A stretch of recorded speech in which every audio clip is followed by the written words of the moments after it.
don't stick your fingers in animals' butts, people. If you want to lose a hand, run up and stick your finger in a tiger's butt. This is not a good thing to do. I'm wildlife biologist Forrest Galante, and this is The Breakdown.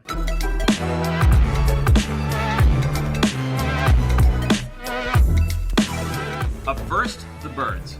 I want you to go as quietly as possible. Do not make a sound until I tell you to run. All right, let's hold it there. So the grouping of ravens or crows is called a murder. Typically, you'll see 2 or 3 or 4, up to 10 or 12, but they're spread out. They're an eye shot of each other, but there's still one in this tree, one in that tree. In this image, what I'm seeing is all of these birds right on top of each other, shoulder to shoulder on top of the jungle gym. So it's very weird. It's not typical animal behavior. It almost leads you to believe that this is planned, right? It's not all coincidence that they're all sitting there, but rather they have come together to do this intentionally. Ravens and crows are incredibly social. They're very, very intelligent birds. They're able to communicate with each other. They form family groups. They actually can hold like a mourning ceremony when one of them dies, where the others will gather around and they will all start squawking somewhat in unison to signify the passing of one of the crows. Definitely some of the smartest birds on the planet. They're also some of the most trainable, which I presume is why they were so perfect for this film. All of a sudden, they all take off at once, and you see these kids just screaming through the streets. I think what's so funny about this Alfred Hitchcock film is we're taking an animal that's very common, that we see all over the place, and making it a scary, aggressive thing. They're not aggressive animals. I mean, nobody that's watching this has ever been attacked by a crow, because it's never happened. They don't just bomb out of the sky and start attacking you. It's really interesting because some of this is clearly kind of bad CG, which was probably good CG in its era, but some of it is also real trained animals, and you can see these ravens flying down, swooping by these kids' heads, and it's pretty cool. Let's hold there for a second. Yeah, right there, that's pretty funny.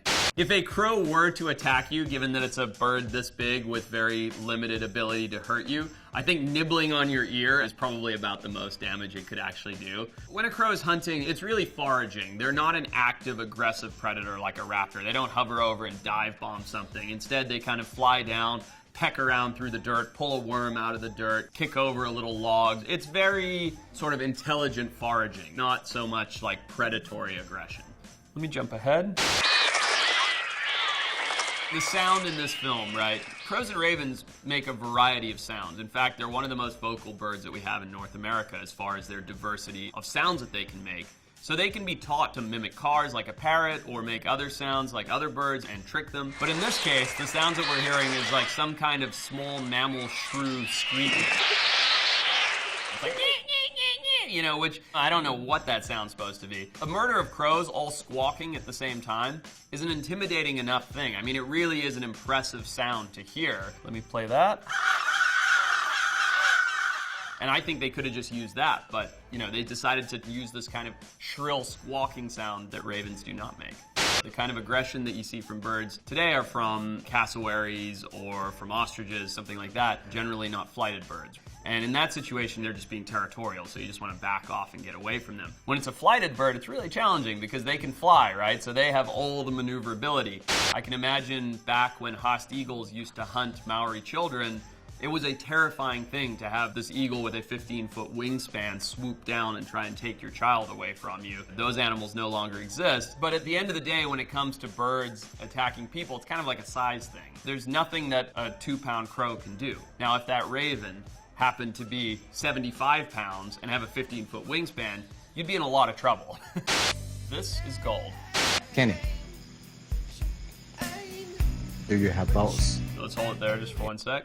They're asking him, do you have balls? Like, are you brave enough to go deal with a tiger? What they should be saying is, do you have brains? And if he says yes, he shouldn't be going in with a tiger. Now, I don't know this movie. I haven't seen it. I don't know the exact situation as to how captive this tiger is. Obviously, we know from circus shows and Vegas shows that certain tigers can be very, very domesticated. That being said, should anyone just go walking into a tiger enclosure? I think not. These are animals that are naturally dangerous to people, right? These are the largest cats in the world. They're extremely predatory. Should we just approach one on foot? Absolutely not. It doesn't matter if it's in the wild or in captivity. If you don't know that animal, you should not be walking up to it. Hold there. This frame's a perfect example of how great their camouflage is. You're seeing this little bit of orange.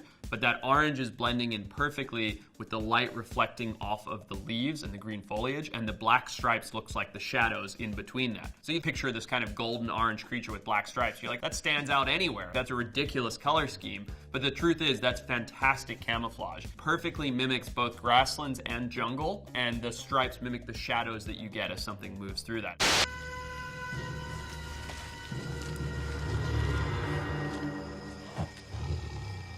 Wouldn't happen like that, right? Maybe with a trained tiger in an enclosure, sure, but in the wild, the animal wouldn't expose itself by being out in a clearing, right? In fact, quite the opposite. As someone approached like that, it would circle around and be in the densest, thickest foliage to stalk the person and pounce from behind. If you're a predator, you're typically pretty smart, and you know that if you attack something head on, you're likely to get injured. But if you attack from behind, there's no way that that creature can injure you back. But you know, now it's great. You can see it, obviously, because it's in a clearing, and there's a standoff. So let's see what happens.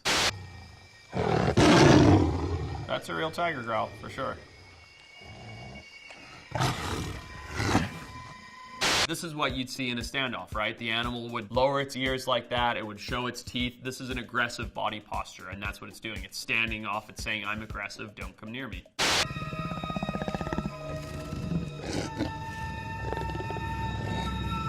Beautiful animal.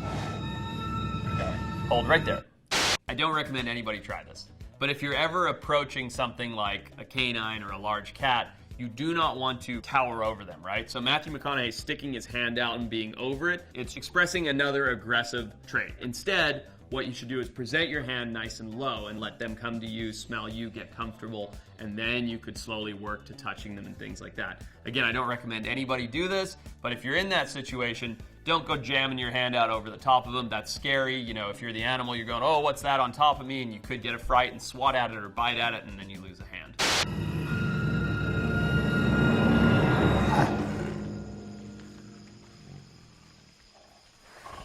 Let's break this frame down.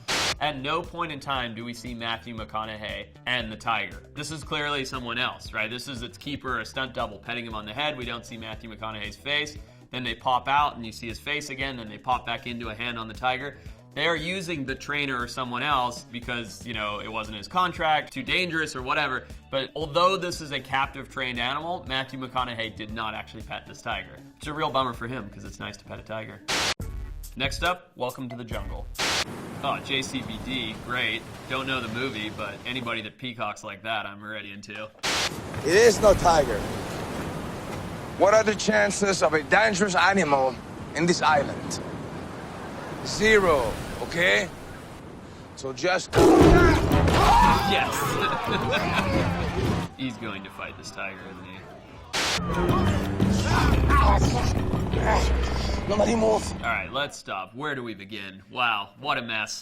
First of all, we got super jacked Jean-Claude Van Damme hanging out on the cliffs of what appears to be Hawaii, with a tiger just attacking out of lava rock. And how nobody saw this tiger coming when there's not even a bush anywhere to be seen, I don't know, but I love it. Tiger just takes him to the ground and then doesn't bite him in the neck, it doesn't do anything, and then backs off and chills out while he gets up and he's like, oh, careful, this thing's right here. As opposed to running or fighting or screaming or doing anything, he just turns back to the group he's with and starts talking about the animal that's just attacked him a foot away. It's great. There are no tigers in Hawaii. Tigers are from Asia, right? Southeast Asia, all the way up into China. I mean, are there places in the world where a tiger could be on the ocean on a rocky cliff? Sure. Are you going to see them standing like that? Absolutely not. They're back in the jungle where there's prey sources and everything else. Be unafraid. Your brother mean no harm. Stick a finger into the tiger's antlers! What? What did he say? Is that really what he said? Yeah. Are you positive about that? Stick a finger into the tiger's antlers! Stick a finger into the tiger's antlers! Yeah, he did say that. No.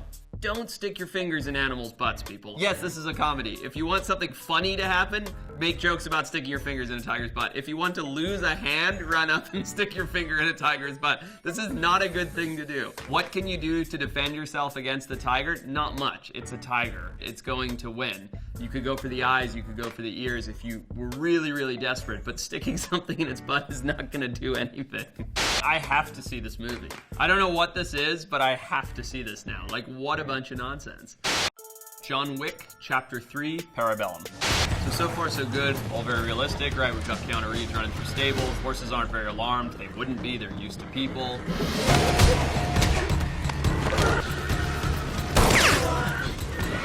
Let's go back. So now John Wick's doing what John Wick does. He's kicking some butt. We're hearing a gunshot, and all of a sudden you're starting to hear the horses whinny in the background. That would happen. If you fire a gun, the horses are going to get agitated. In Western movies, we see horses riding and gunshots going off all the time. Even on ranches in today's day and age, people shoot off a horseback constantly. They can definitely get acclimated to those loud bangs and not even notice them. That's why horses were such important vessels during war times. But in this situation, I think it's safe to assume that they're not used to gunfire. So when a loud noise like gunfire does happen, the animals are getting upset. Let's just hold it there for 1 second. Just a quick comment. John Wick there just gently spins the horse around, and the guy runs into it and bounces off of it like it's a vertical trampoline. Like, I'm not quite understanding why horse butt is the consistency of a bounce house, but for whatever reason, it managed to knock the guy out. It's a little silly, but it's kind of fun to watch. Yeah, that would do it. That'll do it right there. For anybody that knows horses, you know you never want to go around the back end of a horse, right? Because they kick, and they kick when they're agitated. That will and has absolutely happened. People get very badly hurt by horses kicking backwards out of agitation, just like that.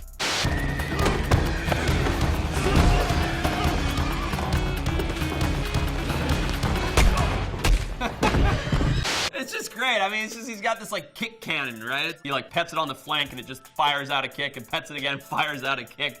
It's great TV. It's not how horses work. You couldn't really command a horse when to kick, right? Like, even if you dug your stirrups in or if you startled it, it wouldn't necessarily kick. It's more like if you're in a headlock and you go like that to get someone off you, kind of reaction, right? It's something coming up behind you and the horse is reacting to it. Some of the horses are agitated, like the horse directly behind John Wick and the guy he's fighting, and some of the horses are completely calm. Like when he runs and slides underneath him, I'm sure the trainers intentionally tried to make sure that horse was very calm, because if it was all agitated and someone went sliding underneath it, it'd probably freak out and kick him. Pretty realistic, except if all this commotion was going on, I think all the horses would be agitated.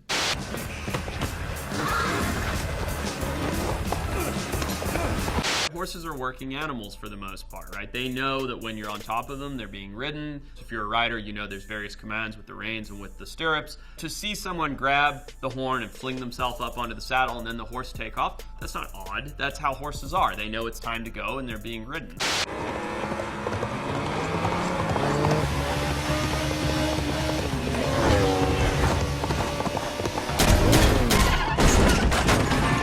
Yeah, these movies are great. I don't remember the name of the term, right? My sister's a big rider, I'm not. But where you kind of hang off the side of the saddle and you can kind of wrap around, you can move forward or backwards. In Gymkhana, where you compete to do these things, there's all kinds of motions like that. The idea that you hang off the horse's neck sideways, reach around, shoot a guy, it's great. Could you do it? Absolutely. Is it easy? No. But the horse would allow it. Up next, black sheep. Touch it. What? Touch it. I will if you will. All right. Whoa!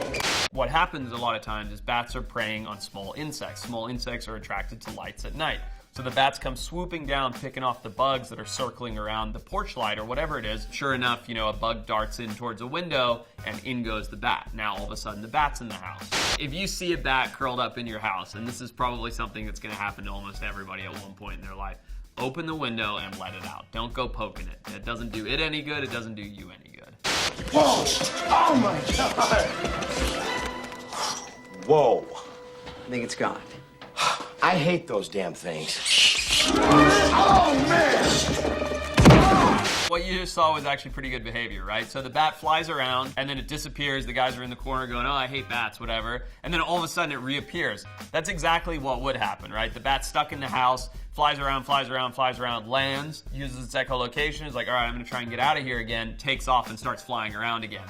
Of course, it's not trying to attack anything, it's just trying to escape, but they will roost, take a break, and then take off again. It bit me! I'm gonna get rabies! Do bats carry rabies? Yes, they can be carriers of it. This kind of idea that people contract rabies from bats all the time is very, very far-fetched. There's only a very minute handful of species of bats that even bite people, and those are vampire bats. So the odds of contracting rabies from a bat are super slim, right? These animals aren't biting people. So even if the bat has rabies, odds are it's just going to die. It's never going to bite someone and contaminate them with rabies. I got an idea, okay? I'll open the fridge. You hit the lights. Bats are attracted to light. Fly in the fridge, I close the door, end of story. That's moths, you dumbass, not bats. Oh, yeah. David Spade is right, that is moths. But Chris Farley's actually also right, because like I said earlier, the moths are attracted to the light, and then the bats are attracted to the moths. So, yeah, they're both kind of right in their way, but saying it's moths, dumbass, is pretty accurate. Watch this. The thought of being able to catch a bat by, like, gently clumbering two pots together and perfectly trapping it inside of it, unless the bat is landed, it's impossible. You're not going to pick it out of the air, right? Again, it uses echolocation, so it can sense those things coming, it can sense it closing. It also doesn't want to have anything to do with you. It can tell that you're there as a large mammal, and it's trying desperately to get away from you. You're not catching it in a couple pots. I think I got it. No way. 1, 2... Take a mop, broom.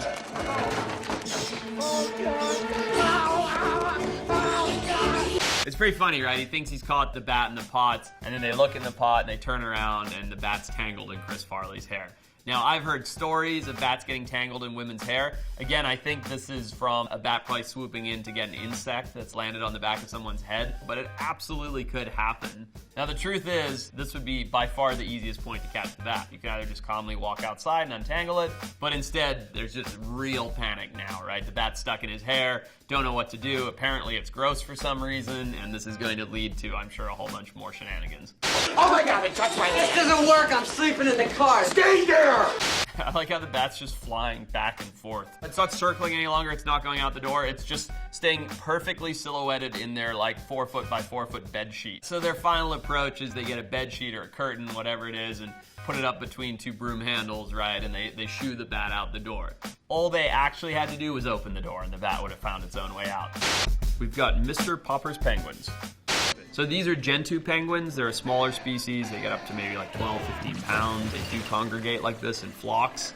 Oh no, those aren't real. Not there anyway.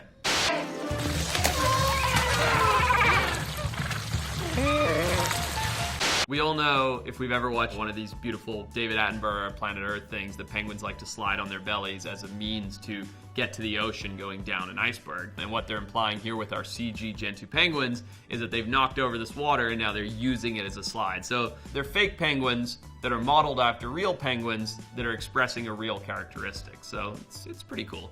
Penguins congregate in masses typically for breeding. They live in very large colonies, and there's safety in numbers. Because penguins don't make nests high up in the trees like other birds, they're doing it on the rocky shoreline. When there's a gazillion of them all together, it's confusing for predators, there's safety in numbers. It's not that many penguins are a deterrent for a predator, quite the opposite, that many are predator attractants. But if you're congregated in a group of several thousand or millions, the odds of you getting picked off are 1 in, say, 100,000, versus when you're one alone out in the middle of nowhere and you're taking on a polar bear one-on-one, you're going to lose. The way that the penguins are structured with their arms out is actually very similar to how they swim. So if you watch penguins that have been filmed swimming underwater, they're kind of like these glider jets that you're seeing here. This is a very rigid, aquadynamic body posture that you're seeing. Whereas when they're sliding, it's kind of more of a sleek, like, get me to the water type of body position. The behavior is good behavior, pretty well represented in the way that it's done, just not in a fancy dress ball. Obviously what makes the movie funny, that they're doing it in the wrong situation. I'm Forrest Galante, and this has been my breakdown.